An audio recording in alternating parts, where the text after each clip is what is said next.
twongeye kubasuhuza tubifuriza amahoro y'Imana akomeza abane namwe.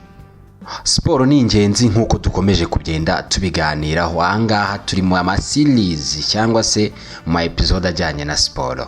Reka turebe kuri uyu munsi bimwe tugomba kuganiraho. Mu gihe uri kwiruka cyane kuba bitangira, usanga abantu benshi hari amakosa rusange atandukanye bakunda gukora mu myitozo yabo ya buri munsi, akaba yabatera imvune cyangwa ibindi bibazo mu mubiri. Kwiruka ni imwe muri siporo zikunze gukorwa n'abantu benshi kuko zoroshye kandi zidasaba ibintu byinshi mu kuzikora, wenda nk'ibikoresho cyangwa se ibindi bintu bitandukanye cyangwa se abatoza. Ahangaha muri iki kiganiro tugiye kurebera hamwe amwe mu makosa akunze gukorwa n'uburyo ushobora kuyirinda mu myitozo ngororamubiri yawe ya buri munsi. Ahangaha turi kuvuga mu gihe cyo kwiruka. Reka turebere hamwe amakosa 5 usanga akorwa muri iki gihe umuntu ari gukora siporo yo kwiruka. Ngenda Adolphe Janemani mbahaye ikaze.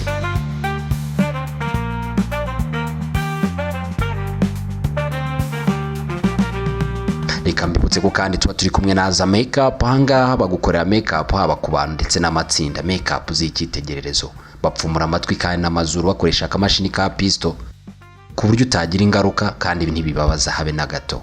Bagufite imashini yoza ibirenge bigacya bikamera neza bigahehera. Si ibyo gusa kandi kuko manicure na pedicure barabibahariye, kuko bagusigira jeri mu moko yose atandukanye ndetse na style zitandukanye. Wewe wabasanga Ingarama cyangwa se ukabahamagara kuri 0782705093. As a makeup, be bold, be beautiful.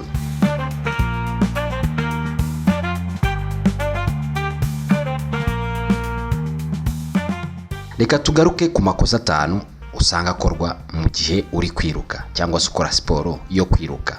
Ikosa rya mbere ni ukwambara inkweto zitajyanye na siporo cyangwa se zishaje. Inkweto mbi cyangwa se zishaje cyane ni ikibazo gikomeye mu gihe uri gukora siporo, ndetse zishobora no gutera imvune zitandukanye. Ahangaha rero icyo ugomba gukora, niba wifuza gukora siporo neza, gana mu isoko cyangwa ujye mu maguriro ya siporo yabugenewe ugura inkweto zijyanye no kwiruka.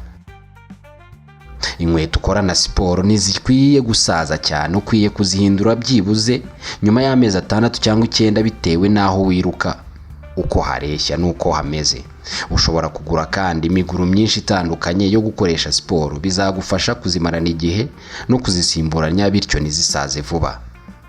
Ahangaha ugomba kureba ubwoko bw'inkweto wambaye kandi nugana amaguriro meza bazazikubwira izo ugomba kwambara. Hari abantu bikanga ko suppress zose ari zo kwirukankana, ariko siko bimeze. Inkweto zo kwirukankana zitandukanye n'izindi nkweto ukora na siporo. Ikindi cya kabiri ni ukwambara imyenda itajyanye na siporo. Abantu batandukanye bakora siporo yo kwiruka ukunze gusanga bambaye imyenda itakwiye rwose kwitwa iya siporo. Ni hahandi usanga umuntu yambaye ikoboyi cyangwa se koto cyangwa se yambaye itajyanye n'ikirere ari kwirukamo, bikaba bishobora gutera indwara zijyanye n'ubushyuhe cyangwa ubukonje. Icyo wakora rero, kwambara imyenda ijyanye na siporo ni ngombwa cyane. Ubwoko bw'imyenda wambaye bufasha mu gukumira ibyuya no gutuma utumagara cyangwa ukonje cyane. Niba ugiye kwiruka ugomba kwirinda imyenda ya koto kuko mu gihe utose bizatinda kuma, bikaba byakubangamira mu myitozo yawe, ndetse bikaba bibi nko mu gihe uri kwiruka hakonje cyane uruhu nirwo rubigenderamo. Mu gihe hakonje ugomba kwambara imyenda ijyanye n'ubukonje, haba hashyushye ukambara imyenda yoroheje kandi ukirinda imyenda cyane igufashe. Ahangaha twavugamo nk'amakora. Kwiruka wambaye ikora ntago ari byiza habe na gato. Ugomba kwambara imyenda kandi kurekuye ku buryo wiruka nta kintu kigiye kikubangamira. Ikosa rya 3 umuntu akora siporo yo kwiruka ni ukutanywa amazi ahagije. Abantu benshi iyo bagiye kwiruka birinda kunywa amazi ngo ataza gutuma batiruka neza, nyamara uba wirengagije ko umubiri ubutakaza amazi menshi, bityo ukaba wagira umwuma. Mu gihe ugize umwuma rero umubiri ucika intege, bikaba byanagira ingaruka ku buzima bwawe muri rusange. Icyo ukwiye gukora niba ukora siporo yo kwiruka, ni ngombwa kwita cyane ku gipimo cy'amazi unywa mbere, mu gihe uri gukora na nyuma ya siporo. Dore imwe mu byo ugomba kugenderaho ukamenya amazi wafata. Isaha imwe mbere ya siporo gerageza unywa agacupa kamwe cyangwa se kamwe n'igice k'amazi. Aha ni ukuvuga nka mililitiro 500 cyangwa mililitiro 750. Abantu muzi igikombe cya mironko ahangaha cyagufasha gupima neza kuko gipima igice cya litiro arizo mililitiro 500. Ugomba ahangaha kandi kubara n'ibindi wanyweye bitari amakahwa cyangwa se Coca-Cola. Niba wanyweye ji cyangwa se fanta nazo wazibariramo. Kunywa amazi menshi nabyo bizatuma ushaka kunyara cyane mu gihe uri gukora siporo bibe byakubangamira. Ugiye kwiruka ushobora kunywa utundi tuzi dukeya nka mililitiro 200. Mu gihe uri kwiruka ushobora kunywa utuzi duke ugendeye ku nyota ufite. Gusa ugomba kwirinda kunywera amazi menshi cyarimwe ngo nuko ufite inyota. Niba wiruka igihe kirekire kirenze isaha n'igice ni ngombwa kunywa ibindi binyobwa cyane cyane birimo sodium nyinshi n'indi myunyungugu kuko uba watangiye gutakaza myinshi cyane. Mu gihe urangije kwiruka nabwo ugomba kunywa amazi ahagije cyangwa se ibindi binyobwa bigenewe abakora siporo. Niba ubona inkari zawe zisa umuhondo cyane nyuma ya siporo ugomba gukomeza kunywa amazi menshi cyane kugeza aho ubona zifite ibara ryererutse. Ikosa rya 4: gukora byinshi ari gugitangira. Abantu benshi biruka cyane abatangira kwiruka vuba usanga bakunze gukora ikosa agatangira yiruka cyane ahantu harehare cyane kandi agakora byinshi. Usanga benshi bibeshya ko gukora byinshi cyane ari byo byabafasha cyangwa ari byo byiza. Ibi nibyo usanga ku munsi ukurikira ahantu hose mu ngingo hakubabaza cyangwa wumva wavunaguritse. Igikurikira nuko siporo uhita uyanga cyangwa se ugacika intege vuba ukayihaga.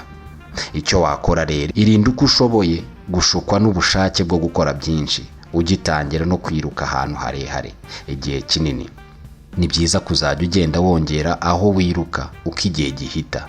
Niba ari bugitangira ushobora no gutangira ugenda buhoro buhoro ukazatangira kwiruka nyuma. Niba wumva ubabara ahantu ububabare bukagenda bwiyongera uko wiruka, iki ni ikimenyetso cy'uko ugomba guhagarika kwiruka. Ugomba kumvira umubiri wawe igihe udafite imbaraga n'uwukoresha ibirenze. Fata umunsi w'ikiruhuko byibuze 1 cyangwa 2 mu cyumweru. Kuruhuka bifasha imikaya yawe kongera kwiteranya neza bityo bigakurinda imvune. Kwiruka buri munsi bica intege umubiri ku buryo bugaragara ndetse uba wiyongerera ibyago byo kuvunika. Ikosa rya 5: kudahumeka neza uko bikwiye. Abantu benshi ntibajya bita cyane uko bahumeka mu gihe bari kwiruka.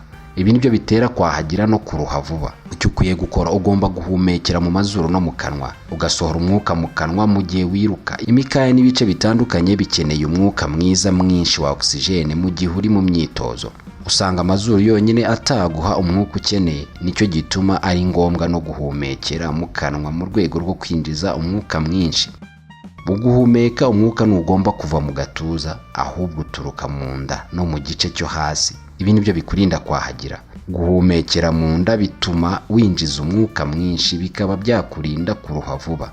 Ni ngombwa gusohorera umwuka mu kanwa kandi ugasohora mwinshi. Ibi bizagufasha gusohora umwuka wa carbon dioxide ndetse bigufashe kwinjiza mwinshi wa oxygene. Niba ari gugitangira kwiruka ugomba kugenda gahoro gahoro ku buryo bikorohera guhumeka. Uburyo ushobora gupima niba uri guhumeka neza ni ukugerageza kuvuga kandi ukavuga byibura interuro yose neza bidasabye kongera kwinjiza umwuka. Niba wumva utangiye kubura umwuka ni ngombwa kugabanya umuvuduko cyangwa se ugahagarara. Siporo rero ni ingenzi, mukomeze mukore siporo kandi bihoraho mushyiramo pause bitewe n'imibiri yanyu uko imeze. Siporo ni ubwoko bwinshi wahitamo gushaka. Mwibuke gukanda subscribe, like na share kugira ngo abantu bose baba batabonye ino video ibagereho, kandi wajya muri comment section ukatubwira icyo twakugezaho ubutaha. Ibiganiro nk'ibi ngibi nakagaruka kandi umutahe wawe bukenewe naho ubutaha.